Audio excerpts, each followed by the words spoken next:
জাঁকজমকভাবে খুঁটি পুজো হলো বালিগঞ্জ ২১ পল্লীর দুর্গাপুজো কমিটির। এবছর ২১ পল্লীর পুজো ৭৮তম বর্ষে পা দিল। ঢাকের বাদ্যি, উদ্বোধনী সঙ্গীত ও মন্ত্রোচ্চারণের মধ্যে দিয়ে হলো খুঁটি পুজো। এদিনের খুঁটি পুজোয় উপস্থিত ছিলেন বিশিষ্ট অভিনেত্রী পল্লবী চট্টোপাধ্যায় সহ কমিটির সদস্যরা। এবছর ২১ পল্লীর পুজোর ভাবনা অভিবহন অর্থাৎ কুলি মুটে মজদুরদের জীবনচিত্রই ফুটিয়ে তোলা হবে, এমনই জানিয়েছেন কমিটির সভাপতি সুরেশ শেঠিয়া। পাশাপাশি খুঁটি পুজোয় আজকের বিশেষ আকর্ষণ ছিল আম্বানি পরিবারের আনন্দ রাধিকার চোখ ধাঁধানো বিবাহ। একটি স্কুলের খুদেরা মুকেশ, নীতা, আনন্দ রাধিকা, মমতা বন্দ্যোপাধ্যায়, নরেন্দ্র মোদী, শাহরুখ, আমির সেজে উপস্থিত হয় পুজো মণ্ডপে।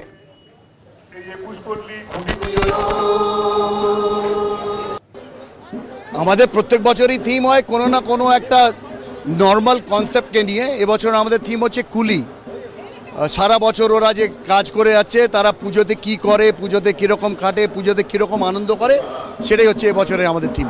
কুলিকে নিয়ে হচ্ছে যে এবছরে যারা কুলি সারা বছর তারা যা করে, পুজোতে কীরকম আনন্দ করে, পুজোতে কীরকম কাটে, সেটা নিয়ে।